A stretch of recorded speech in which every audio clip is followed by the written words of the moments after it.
আমরা যেখানে দাঁড়িয়ে আছি এটা হলো সাবরুম মহকুমার সাতচান আরডি ব্লকের অন্তর্গত ইন্দিরানগর গ্রাম পঞ্চায়েত এবং ইন্দিরানগর গ্রাম পঞ্চায়েতের এটা দাসপাড়া বলে এই জায়গাটাকে।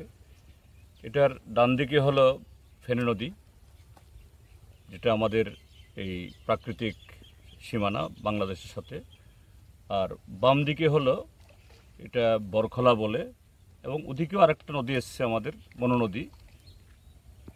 ওখানেও একটা এরকম গাঙ্গাইল আছে। এটা একটা গাঙ্গাইল যেটা হয়েছে দ্বিতীয় বামফ্রন্ট সরকার, অর্থাৎ 1982 থেকে 1988 সময়তে। তো এটা এই যে বিশাল এলাকা, এখানকার কৃষকদের জন্য এটা বলা যেতে পারে লাইফ লাইন। বন্যার জলকে রুখে এখানকার ফসল যাতে নষ্ট না হয়, আবার যখন এই ড্রাই সিজনে শুখা মরশুমে এই ফেনী নদী এবং অন্য নদী থেকে জল তুলে এই ইয়েতে অসংখ্য লিফট ইরিগেশন এলআই স্কিম আছে। এবারের এই অতিবৃষ্টিতে, অতিবর্ষণে এদিকে বাম দিকে মনোনদী, এটাও ফলের মানে জলস্তর অনেক বেড়েছিল, এবং এখানে ফেনী নদী। তো আমরা এখানে দাঁড়িয়ে আছি, এই যে দেখছেন এটা ফেনী নদীর জল, এটা ভেঙে এটা আমাদের মানে ইন্ডিয়ার সাইডে এই বরখলা দিকে ঢুকেছে, আবার ওদিক থেকেও আরেকটা বান ভেঙে এটাও ঢুকছিল। তো এই যে বিশাল যে এখানকার শস্য ভাণ্ডার, এর সমস্ত এখন ধান রোপণ করেছে, সবজি করছে এখানকার খুবই উন্নত কৃষক। এখানকার তাদের সবজি শেষ, তাদের এই ধান শেষ, আরও নানা ধরনের যা তারার যে কী বলে কৃষকদের বিভিন্ন ধরনের যা আয় উৎস।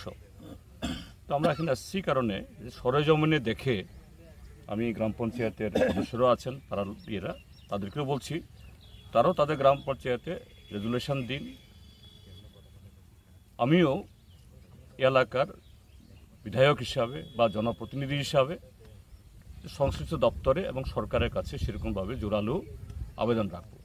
এখানে এসে যা উপলব্ধি হয়েছে, দীর্ঘদিনের বান সেই 82-83 সালে হয়েছে, প্রায় আজ থেকে 50 বছর আগে। কিন্তু এই সময়তে স্বাভাবিকভাবেই এই আর্দেন বান, মাটির বান নষ্ট তো হবেই, আবার ইঁদুরের গর্ত দত্ত শস্য ভাণ্ডার থাকলে ইঁদুর তো আসবেই। তো বানটা নরম হয়েছে, এখন আগের যে পজিশনে এই বানটা টিকবে না, আবার এটাকে হয়তো পূরণ করা হবে, টিকবে না। এটাকে আরও মজবুত করার জন্য এরকম যে ব্রিক ওয়াল বা অন্য এগুলি করা দরকার, এটা মানে বিশেষজ্ঞরা বলবেন। তো এটা সরজমিনে দেখে যদি বলতেও আমার সুবিধা হবে, এবং এখানকার জনগণকেও বলছি আপনারাও আওয়াজ তুলুন, তাহলে আমাদের সুবিধা হবে। একসাথে আমরা কথা বলে, এটা শুধু বরখলা লোকের জন্য না, আমাদের দক্ষিণ ভারত, এই ত্রিপুরা রাজ্যের দক্ষিণ ত্রিপুরার অন্যতম শস্য ভাণ্ডার। এখানে যদি শস্য না হয় তাহলে গোটা ত্রিপুরা রাজ্যের আগামী দিন খাদ্য সংকট আরও হবে। তো এই জন্য এখানে এসেছি শীতাগির থেকে। তো বর্তমানে বন্যা